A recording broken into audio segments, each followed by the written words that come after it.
महोदय, भारत ही नहीं सारी दुनिया आज विज्ञान और प्रौद्योगिकी के द्वारा लाए गए परिवर्तनों के कारण महान परिवर्तनों की ड्योढ़ी पर खड़ी है।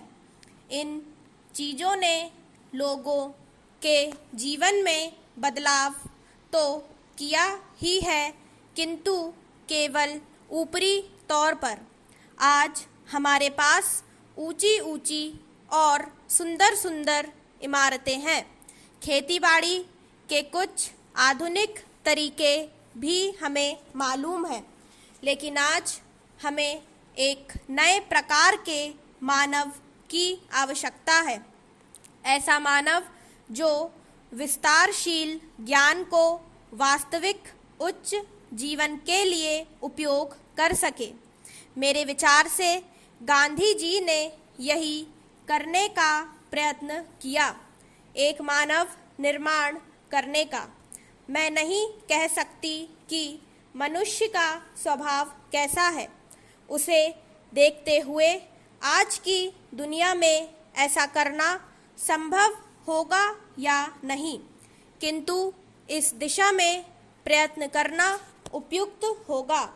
और केवल बुद्धिजीवी ही नहीं इस तरह का प्रयत्न और दूसरों का मार्गदर्शन कर सकते हैं। Para change. आज दुनिया बहुत छोटी हो गई है और हम अलग अलग खानों में बंटकर नहीं रह सकते। हमें अपने लक्ष्य प्राप्ति के लिए कहीं अधिक एक होकर रहने की आवश्यकता है। हम लोकतंत्र में विश्वास करते हैं। एक तो संसदीय प्रणाली की सरकार के अर्थ में, दूसरे उस तरीके में जिस तरीके से हम अपनी पार्टी में और अन्यत्र काम करते हैं।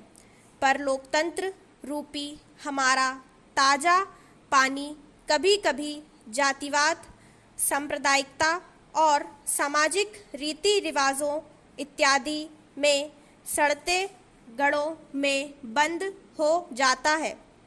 आपके पास लोकतंत्र है, आपके पास वोट देने का अधिकार है, या आप अपने विचारों को खुलकर प्रकट कर सकते हैं। इन सब के तब तक कुछ अर्थ नहीं होते जब तक आप इस प्रक्रिया से सामाजिक जीवन में परिवर्तन की नई धाराएं उत्पन्न नहीं कर देते, जो हमारे लोगों के हर वर्ग और स्तर में समा जाए। प्रस्ताव पास कर देना बहुत सरल है, पर उसका कार्यान्वयन करना सरल नहीं। पैरा।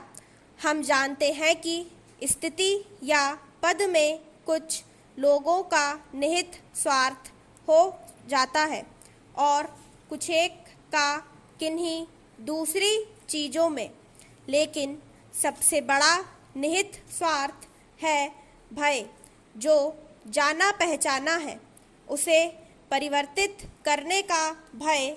हम जानते हैं कि अमुक चीज़ बुरी है, फिर भी हम उसे परिवर्तित करने से डरते हैं।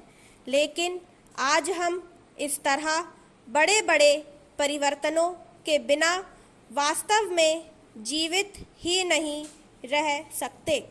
हम परिवर्तन लाएं कैसे? हम लोगों को इस बात का कैसे विश्वास दिलाएं कि परिवर्तन आवश्यक है? स्टॉप।